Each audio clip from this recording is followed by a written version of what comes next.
Disorders, Dr. Stacey Bock from Illinois State University. They're going to be talking about the dual diagnosis of deaf or hard of hearing, plus autism spectrum disorder and multiple disabilities. So please welcome them.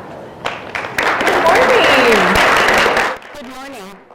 Okay, we want to start by telling you just a little bit about ourselves, and then we're going to get going. My specialty area is deafness, while Dr. Bock's specialty area is autism, so we fell in love with each other right away because this is our research interest, is kids that are deaf with additional disabilities.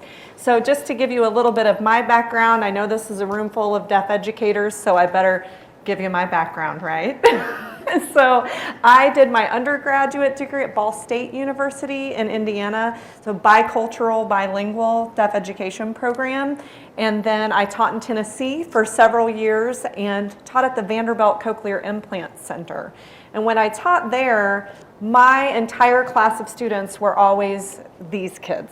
The hard kids, the signing cochlear implant kids, the kids that maybe weren't successful with an auditory only approach. And so I fell in love with the hard puzzles, the hard deaf kids that needed additional strategies. When I was at Vanderbilt, I was given the opportunity to go to a workshop at CID in St. Louis, and they said on the first day, would you like a free master's? And I said, sure, sign me up. And so because I had a real weakness in auditory oral methodology, I went to Washington University and I got my master's there, so I got that oral focus. And then when I did that, I decided a doctorate was definitely in my future to study these kids. And so my doctorate is in special education with a focus in behavior. And so that's what kind of brings me here today, and why Dr. Bock, during my interview, I was completely convinced that ISU was the place for me to be so that I could study this population of students and figure out what we can do to help them. Absolutely. I should be on. Can we hear me? No? I turned it on. Yeah, it should be on. Let's see. Yeah. Oh, it's upside down. That's why. Sorry about that. All right. Okay. Well, my name is Stacey Bock, and I've been at ISU. This is my 13th year, and my focus has always been autism and behavior disorders. I actually, though, started out as a paraprofessional in a behavior disordered classroom, went on to teach, and then had a few kids in my BD classroom that did not look like my other kids in my BD classroom. And went on to the University of Kansas after getting my master's and teaching to get my doctorate with an emphasis in autism spectrum disorders and behavior disorders. And so my primary teaching experience is with children who are nonverbal, lots of behavior, so I had lots of self-injurious behavior, lots of aggression, and so I started with them when they were itty-bitty to try to teach them initial communication. And that has actually been a research area of mine. In addition to, I also work at the other end of the spectrum, the Asperger end of the spectrum. And I have a diagnostic tool out there to aid in diagnosis. So Christy and I actually were sitting and having lunch one day. And we're just going to start here. And I was very frustrated because I had just spent some time at our lab school with a child who was deaf that clearly had autism. Now, I had just spent a year trying to consult and trying to make things and get supports in place and support the family. And that was the second time I had been in on that child because he had already been in that program. And then he was back into the public schools, and then he was back into the program. And I think I was sitting there telling you how frustrated I was. I was like, this kid is getting bounced back and forth. He has tons of behavior at our lab school, so they bounce him out to the behavior classroom. The behavior gets under control, so they send him back to the lab school. What happens? The behavior is back. And so she started talking to me about some of her kids as well. Yeah, that's when I realized that this room is probably a rarity in deaf education, that we're even willing to talk about behavior in some ways, because there are many in deaf education that behavior scares us to death. How many of you did it scare the first time you had that tough kid, right? And so Sometimes you've got deaf educators that go, whoa, this is behavior I don't quite know what to do with. And so they go, not on my caseload anymore, let's move this kiddo. And so rather than have that fear response and kind of change placement, we started to talk about, you know, this is probably a weakness in deaf education training. And it's not that we can't do it. We just have never been trained in it, and we've never really learned that. And I spent 3 years studying behavior on the special ed side of things. So I kind of had to step out of my deaf ed box and into a special ed box and learn a whole new language of behavior and how to approach these kids outside of that real normal deaf ed approach. So that's kind of how we got here. And just to let you know, that kid has been bounced again, but I hope he's in his home now, right? Have you guys had those kids that have bounced? Is it frustrating for you? Because I feel what I told Christy was like, there's never a learning trajectory, because it goes left and then it goes right, and maybe it goes up a little bit and then it goes left and it goes right. And so I just see their learning as a very crooked path of trajectory, and I really think that our kiddos could get much further if we can get the right programming in place, which we'll talk about in a minute, needs to be blended. But I wanted to start with a video, and I just realized it's not closed captioned. Okay. It's not closed captioned. It's on YouTube, right? Yes.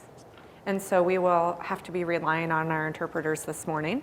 And I do apologize. Oh, wait, there is the one down here, which I think is very bad, the beta, but we can go with this if you want.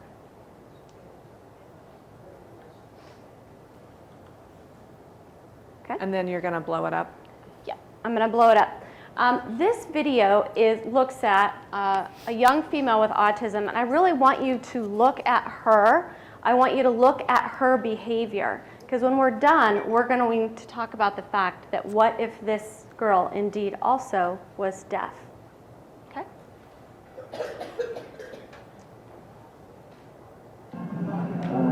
Carly has been very clear that she sees herself as a normal child, locked in a body that does things that she has no control over. No, Carly. In public, everything has to be broken down and planned to control her impulses. In the past, she has wandered off, even stolen things. Side by side with her twin sister, Tara, it would be easy to dismiss Carly as intellectually challenged. That is, until you ask her a question. Carly, why do autistic kids cover their ears, clap their hands, hum, and walk? It's a way for us to drown out all sensory input that overloads us all at once. We create output to block out input. Carly's brain, unlike most people's, is overwhelmed by the senses of sight and sound, taste and smell. Our brains are wired differently. We take in many sounds and conversations at once. I take over 1,000 pictures of a person's face when I look at them. That's why we have a hard time looking at people. I have learned how to filter through some of the mess. I said, Carly, can you tell me why you slap yourself? She wrote back that she does it to stop her from doing something that she knows she's not supposed to do. What is she trying to do? If she has an impulse to go in and empty out all the drawers in her room and strip her bed, she knows that's wrong. She's written that to me. So she'll hit herself to break the impulse. But her therapists and family have found better ways to keep Carly's impulses in check, by listening to music, swimming, even yoga. The one thing she can control is when and where she'll type. That's his job. And usually she needs to be motivated. In the shop, you're doing great. When I tried making conversation with Carly, she would not type back. I'll tell you anything you want. Her finger hovering over the keys for hours, until I brought up my teenage son. He wants to play football. Now she's smiling. It's going to be something funny. Are you embarrassed? Come on, we want to hear what you have to say. I listen to her probably more than I listen to most other people that I talk to in a given day. She has a tremendous sense of humor. Hey, hot stuff. Did you dress up for me? Wow, hello. Then there was this recent exchange. Bock, how cute are you? Carly.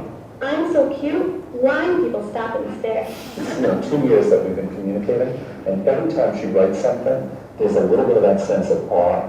The room resembled a ship's cabin. Its walls Dear Dad, I love when you read to me, and I love that you believe in me. I know I'm not the easiest kid in the world. Can you guess? However, you are always there for me, holding my hand and picking me up. I love you. I'll go through many sleepless nights to hear that. I'll spend every penny we have to hear that.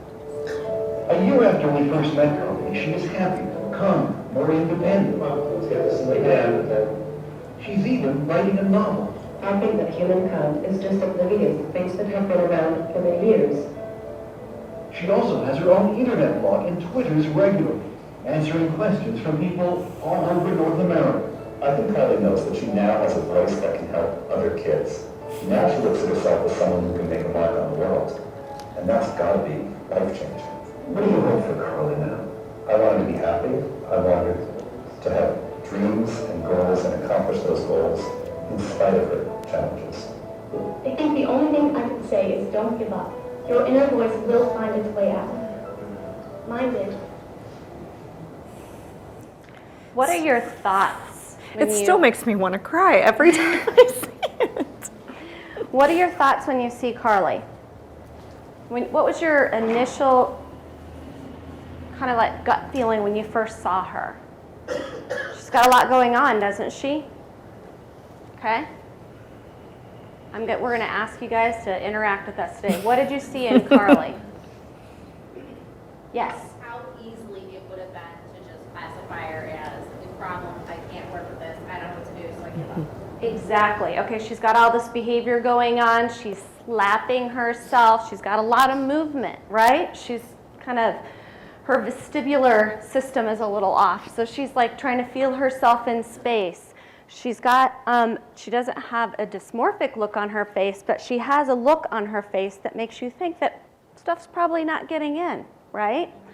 The behavior, I do know that she likes to overflow things. She likes to do all those things that kind of make us crazy when, you know, our floor is flooded in our bathroom, right?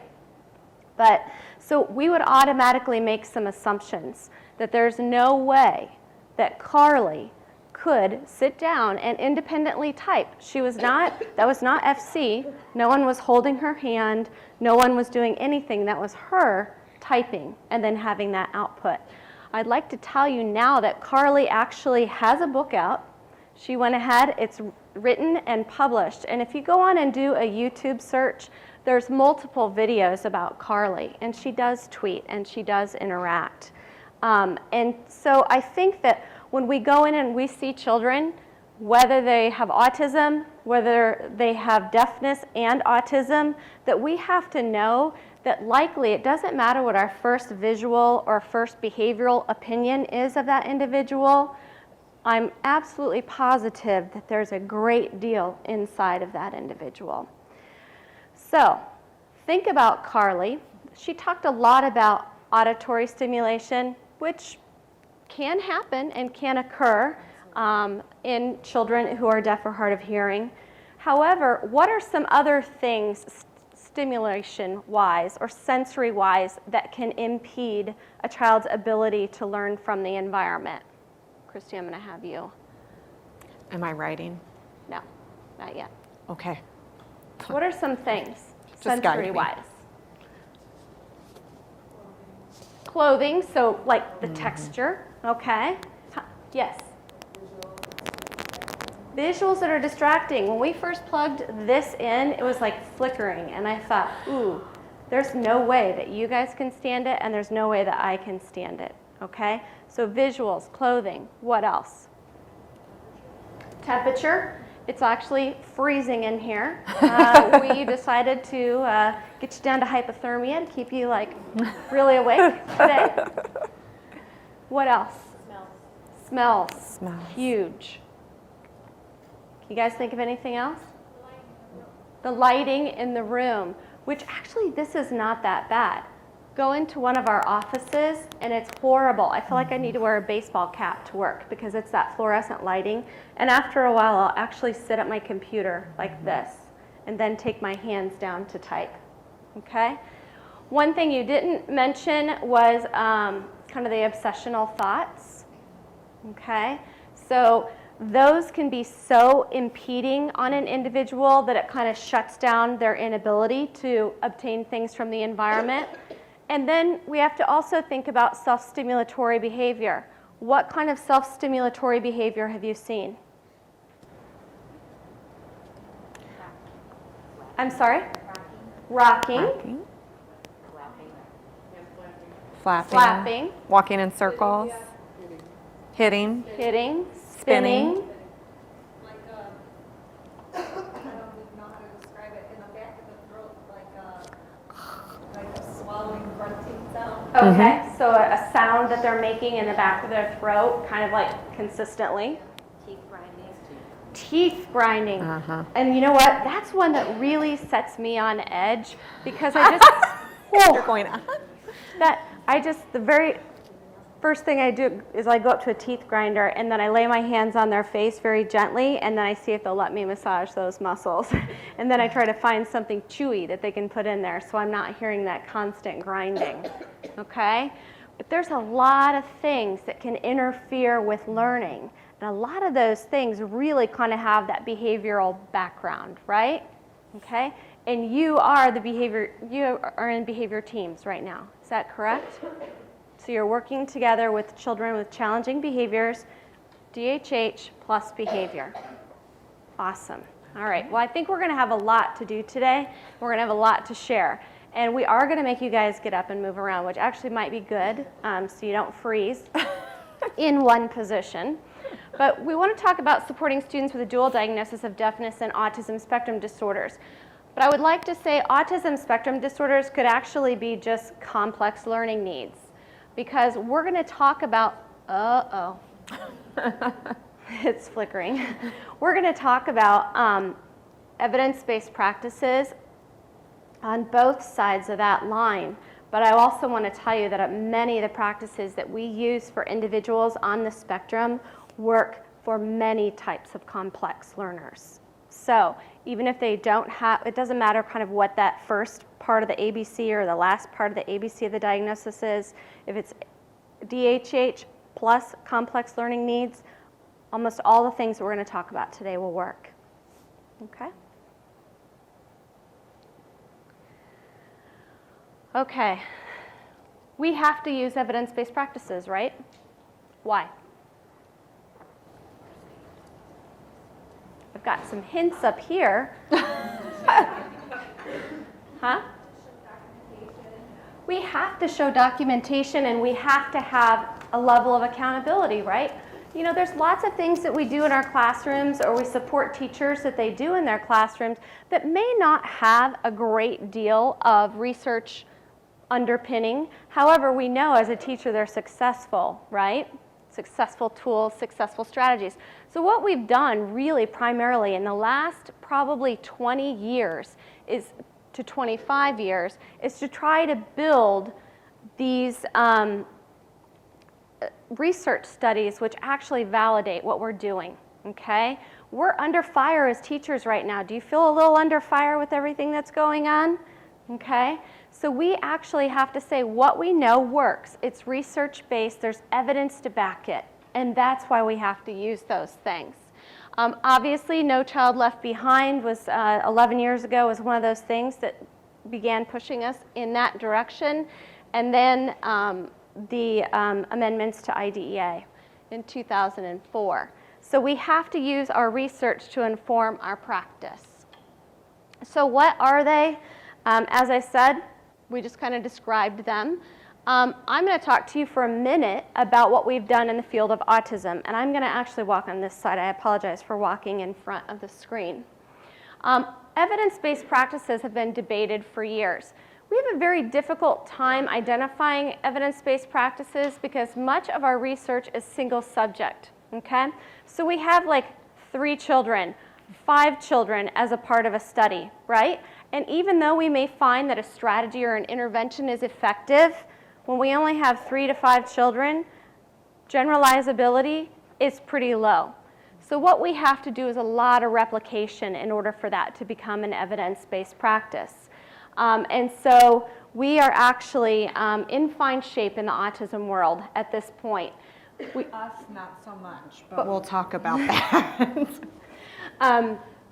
And so we can look at a couple of different studies that have been going on. One went back through 50 years of intervention research to determine evidence-based practices on the ASD side of the line. And they looked at empirical research, they looked at linking findings to a theory or practice, looking at kind of how things were connected, and then replicating those across multiple studies. And so what we are talking about today are those things that pass some very rigorous scientific empirical validation processes, okay? We're still going to get to deaf here in just a minute. We are. Next slide. Yes. So what do we know that EBPs can do? Well, we look in behavior and in learning at increasing and in decreasing, right? And so we know that EBPs can increase the child's ability to perform an academic task. We can increase communication skills by using EBPs. We can look at higher cognitive functions. We can train executive function skills through the use of EBPs, interpersonal skills, social skills, reading that environment, learning readiness. We can look at motor skills, which some of our kids really have intact, particularly when they dart out of the classroom, right? Personal responsibility for tasks, so look at building independence. We can teach play skills, which we know are primary foundational skills for children on the autism spectrum. We've got to begin kind of at that play-based level to draw children in. We know that we can teach self-regulation. How important is that? You guys are all self-regulating right now. Probably 50% of you either have a scarf or a coat on, and I'm sure the other 50% are about ready to take out their gloves at this point. That's self-regulation. Okay? And you'll see me self-regulate all day. This is what I do. Yeah, and he's going to get tired of me because I'm going to be back and forth. I'm a walker. I've always said my mouth is attached to my legs somehow. It doesn't go. And my arms and hands. Okay? EBPs can also reduce problem behaviors. What are some behaviors that you guys are seeing out there?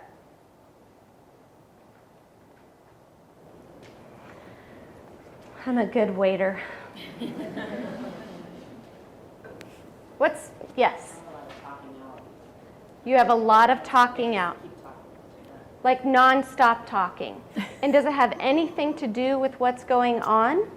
Yeah, not so Not much. usually? Is it about like dinosaurs or weather? Trains? TV talk? Okay. What else? Yes? Okay, flat out defiance. What does that defiance look like? Outburst or just Ignoring. Christy was telling me that classic behavior Oh, of yeah. flipping off the hearing aids and Right? closing my eyes. Like, yep, turned you off completely, right? Okay. We can actually decrease restrictive or repetitive behaviors or what we consider non-functional behaviors. And when I say non-functional, what I want to explain is that it's non-functional from our view. It's very functional from their view. It's very important from their view. And then that sensory or emotional regulation. We oftentimes have children who have had such a lack of interaction with their world because either their autism or their deafness interferes with their ability to get any feedback from the outside world. So they find themselves into these stereotypical behaviors, and they do that for self-regulation. I'm not quite sure what's coming up next, and so it's really good for me to rock or close my eyes or to hum or to make a sound or do whatever so I can escape this unsureness that I have about the world around me. I always like to describe autism or autism plus as kind of visiting a foreign country. Who's been to a foreign country where they don't speak English? Okay. Did you speak the language in that country? Okay. You did? No. You did not? I learned like 10 words. 10 words. Bathroom, right? No, actually, I didn't learn. Oh my goodness. I went to Thailand a couple of years ago to consult with the Thai Ministry of Education because they were working on increasing their education for children with autism. It was right after the tsunami hit Phuket, and one of the princess's sons was actually carried away off the beach and was killed, and he had autism. And so they made it one of their priorities. So myself and a couple of colleagues went over there to do some training. And, you know, I've been to Mexico, I've been to Europe, and there's a lot of English-speaking individuals. There's not that many in Thailand. So we really had to rely on someone. And at a certain point, it was like, you know, I had to go to the bathroom. And I'm trying to look around, and of course, nothing is written so I can read it. And I'm just feeling so disconnected. I was like overstimulated the whole time. I didn't really know where we were going. I felt like I was being shipped here and there. I didn't know what other people were saying. And my interpreter was wonderful. However, there were some things that he could not interpret to me, okay? And so that was hard. And so I often feel like individuals who are on the spectrum who have that breakdown, it's kind of like they're in a different country every day. They don't really understand the customs. They don't understand where they're going. They don't understand how to tell you that they're hungry or that they have to go to the bathroom or that they need a need met, okay? I was never so happy to get home. I spent 12 days over there with a colleague, and I just remember I did learn how to ask if it was a Western toilet or not, because if you've ever, you must have been. If it's not, it's a hole in the ground. For me, that was important. So anyway, it is kind of like that, speaking a different language at a certain point. How do you break through? How do you communicate? Right.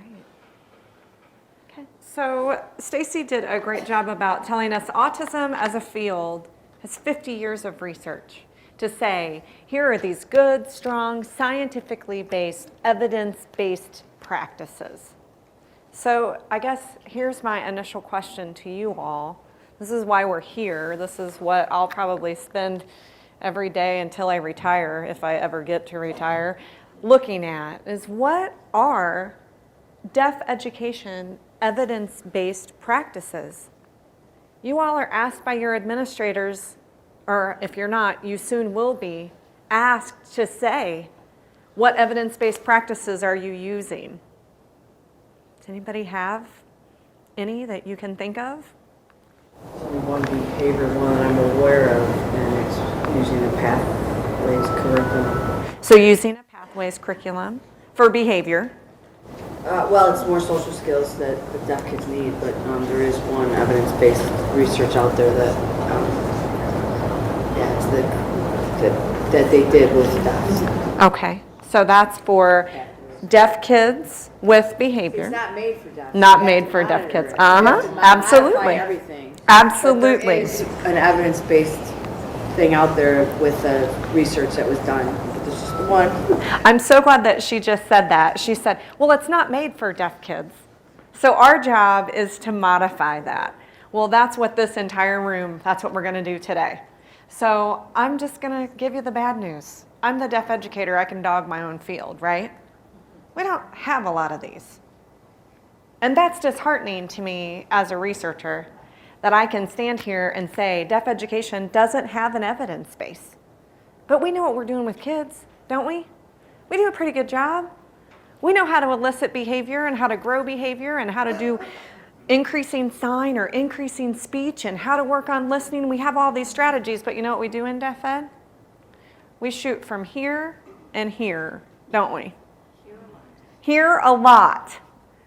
What has 10 years of teaching taught me? What has 15 years in a classroom taught me? And that's how we teach, isn't it? I don't think that's a bad thing. That's what we've got, right? but there aren't a lot of evidence-based strategies that have been defined for our field.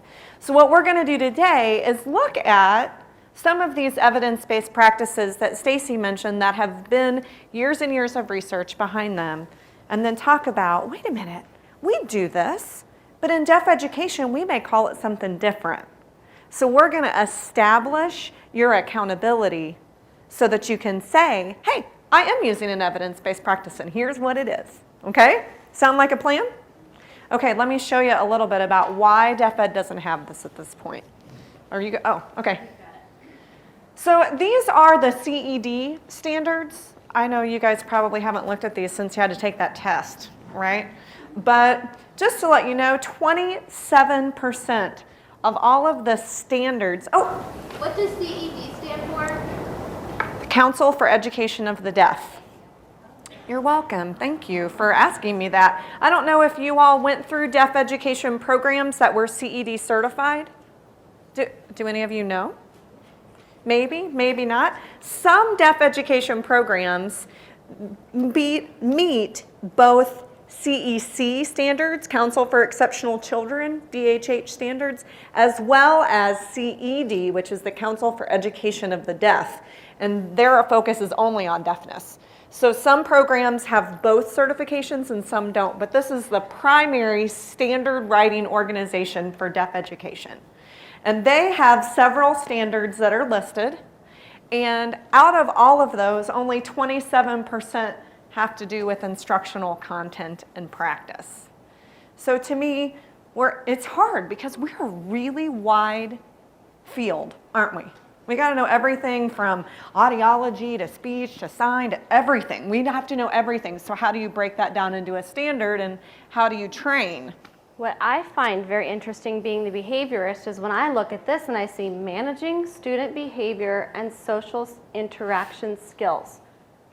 4.5%. What do we know about a classroom teacher? How much of the day does she spend managing behavior in the classroom? 100%. It's more than 50%. Yeah, we could say close to 100, but it is, at least we know, documented that they spend more than 50% of their time managing behavior in the classroom. But yet we're looking at this and we're looking that there's 4.5% of those standards. And what you'll see on your slides that I tried to highlight a little bit is I looked through the instructional content and practice, just looking at who are we as deaf educators and what do we need to do to make sure that we're all ready for these complex kids.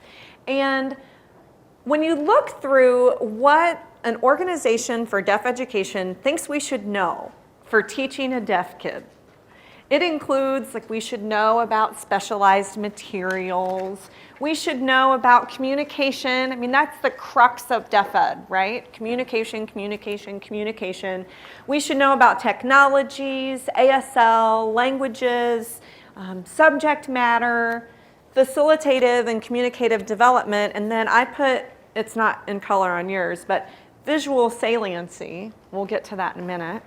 And then we need to know about residual hearing. We had to take all those audiology classes, right? And then some research-supported instructional strategies added in there at the bottom. So this is what they think that we should know. Do you think this looks the same or different than special ed? A general special ed degree? It looks very different, right? We're definitely a specialty, but we have to serve kids across the entire special ed continuum, right? But we don't get the training for that.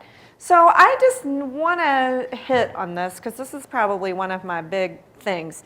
Visual saliency. Does that mean anything to anybody in this room? Somebody willing to take a risk for me today? What's visual salience mean?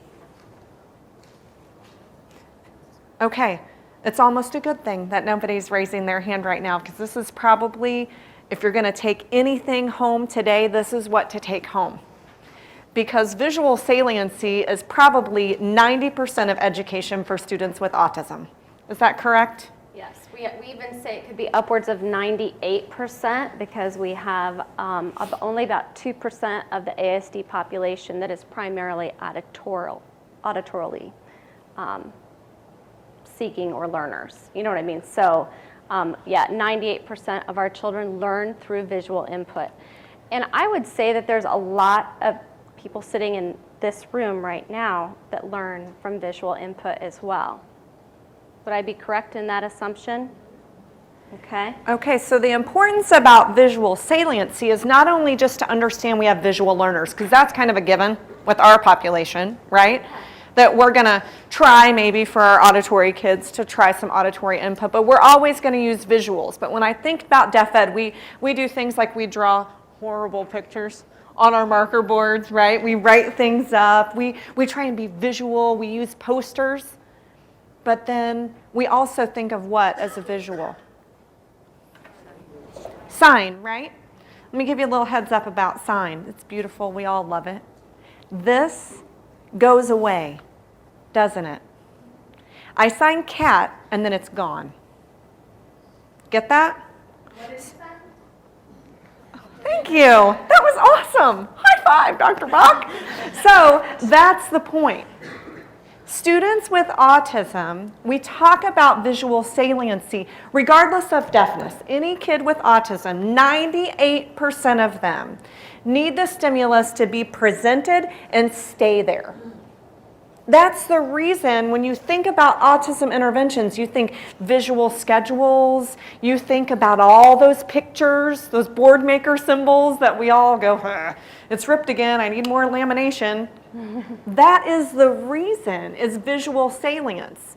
So I've heard many, many teachers say, well, they're deaf with autism and we're going to sign with them. I'm not saying don't sign with them. But if the sign goes away, it's now gone. Let me add one more thing to the visual saliency component. As we said, we know that it's important, it needs to be there. Let me tell you something about the ASD learner. How many trials do you think it takes to get a new skill into the working memory of a typically developing child? How many opportunities to engage in something does it take for it to enter through the sensory system, 7. go into? We have a guess of 7. 7? Okay. 20. Okay. Believe it 25. or not, it can be 1 to 3 for a typical learner. Okay. How many do you think for a child with autism? We're looking close to 60 to 70 trials of the same thing presented in the same way in order for it to enter the sensory system, go into the sensory register, and find its way and hang it in a nice location in the brain where they can then access it again when they need it. We call that our working memory. So 60 to 70 times. That's another reason why visual saliency is so important. It's because I'm going to have to see that the same way and have it presented the same way lots and lots of times. Yes? I have to ask, do we know a number in related, like working memory in that? Because I see the same thing, like the kids' working memory scores when you do the 3-year test are always low. I know working memory is lower in students with deafness, typical deaf, but I don't know the number. Does anybody in here know the number? Sherry? Look, I'm going to throw her under the bus. Do you know a number? I'm going to defer to Linda. Linda, do you know a number? My own experience. Sure. Let's go from here and here, because that's what we do. I would say that it's over 50%. Over 50% are delayed? Are delayed. Over 50% Okay. of the students have significantly delayed visual Working memory, yeah. Many of the tests that to do that really have to be modified because they're verbal Absolutely. working memory tests, and as soon as you add the sign to it, it's not consistent. Right, right. Yeah, and that's the hard part, is testing of working memory.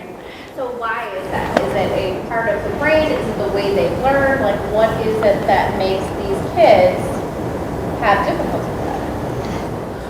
That's a really good question. Look at me, look at Linda. It's language-based. It is I was gonna language-based. say. It's about how you remember something. Even though you're not asked to do it, you're using that underlying language. So even tests that are totally pictures, you're using it to say, oh, that was the big tree, the little girl, and the man. You know, I mean, you're labeling it, and if you don't have the labels, or if Right. it takes you longer to get the labels, Or you the go experience, right. nonverbal. And, you know, So you it's don't have that experiential learning and a language base absolutely tie to those. And so then you take a typical deaf kid, it's already going to be delayed, and then you add another complex learning difficulty on top of it. We have to be very patient. There's many questions. Do we have anyone like a Carly who can tell us if I put the word cat on the board, she said something about looking at a face and seeing it 1,000 times. Can she look at it 70 times that day, or does she have to see it 70 days?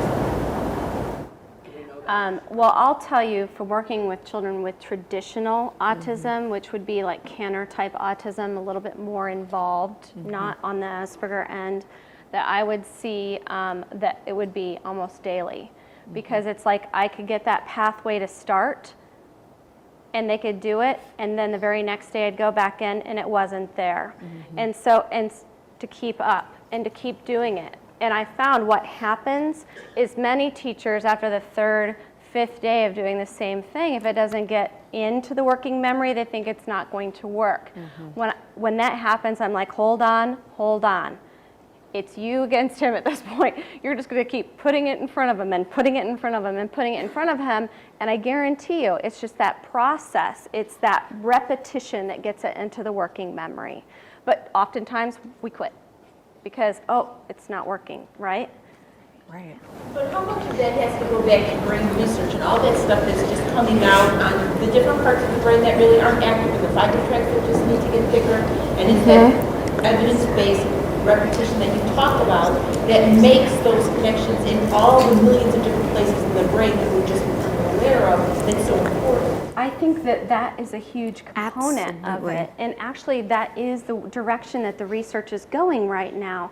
They're saying that our children, their dendritic connections, which are those fine, those are the, you know, the little, those aren't the highways. These are the back roads, okay? Those are underdeveloped in our population. And the sooner that we can get in on children, itty bitty. If we start seeing a child that's not babbling, we need to get in. If we see a child that's not engaging in a social smile, we need to get in. As soon as, the earlier you can get in, the easier it is to begin to form and help some of those pathways grow. And the CDC is looking into a lot of research in that area. They're looking into a lot of research in dietary things. And they're looking at a ton of research in the fact that people are scheduling children to be born now instead of children coming on their own, okay? Because they're saying even 2 days inside of the womb, when you look at brain scans and look at dendritic connections, there is a huge difference. You know, we usually say, well, anytime past 36, 37 weeks, you're fine. Well, no. we say we like them well done. We like them well Please done. we like our babies cooked all the way before they come out, because we know that they're not trying to grow dendritic connections in a highly overstimulating world, okay? And so that's very important. So they're looking at those 3 areas. I'm glad that you brought that up. And maybe there is some connection between students who are deaf and not using those parts of their brain correctly. Absolutely. That's why all of this stuff kind of connects together, because now we're going to grow these big fiber tracts between these parts of the brain. Right. Absolutely. And that brings up a great point, and I have a feeling everyone in this room knows, but one of the reasons, and Stacey and I get asked this a lot, why deafness and autism? Why not deafness and anything else? You know, deaf-blind. That population has been around forever. They're complicated, it's difficult, it's the same sort of approach, but why deafness and autism? Well, who can tell me the triad of impairment for autism? Sherry. Communication, behavior, and social skills. Communication, ding, ding, ding, ding, ding. What? Behavior. Do our kids have behavior? Even if they're typical deaf, they have behavior, don't they? Typical deaf, I shouldn't say that. But you know what I'm saying. Our students have behavior because of communication deficits often. and sensory. That triad of impairment matches deafness, doesn't it? And so ASD strategies for us is kind of a natural fit, but a lot of people find that ASD piece not as palatable, right? So you guys have probably had that conversation. But. You had your hand up a few minutes ago. I was just thinking about the number of trials a student needs to really internalize a skill and be able to access it in the community. I was just thinking about with a student who doesn't have autism, who doesn't have deafness, they go home and all the content skills aren't reinforced. They're picking up on it, their parents are talking to them, they're communicating with them. And so they're getting that stimulus at home as well. So it might take more than 1 to 3 exposures, but we're only teaching 1 to 3 exposures. Yeah, exactly. Whereas with autism, the deafness, they go home and it's not being presented in the same way. Work time is not being presented at all. So we're able to keep what they're getting, and that's why it's Exactly, and also those typical learners come to the learning table with So much more. experience and language background, and so they already come to the table with this basket, okay? So then we fill that basket, and then they, a couple of times, and they're able to hang that information. I like to think of our brain as a well-organized closet, right? We hang things where they belong. Well, if you come in with a basket full of clothing, let's just run with me on this one, and you add some more clothing to it, you know where to hang it, it all begins to make sense. But we're looking at 2 populations that have initial communication deficits, so they don't have the experience, they're not coming in with the baggage. And then in order to make those connections between the visual and the language, much more repetition. And so you're absolutely correct. And then they're not going home and necessarily having it when they go home. So I'm sure it is more than 1 to 3 trials. We just know through research and to get it into working memory so the child can spit it back at us, they can perform that skill, that's what it looks like. But you're absolutely right. They're coming to the table and they're leaving the table and still getting more input than a child who is deaf or hard of hearing. I was going to say, don't you think that deafness itself can almost be a spectrum disorder because you've got, I don't know that there's such a thing as a typical deaf student anymore. Right, I agree. She said, would you agree that deafness itself could be looked at as an autism spectrum or as a spectrum disorder because there isn't a typical deaf? I completely agree. I'm seeing lots of nods. I think a lot of people agree with that.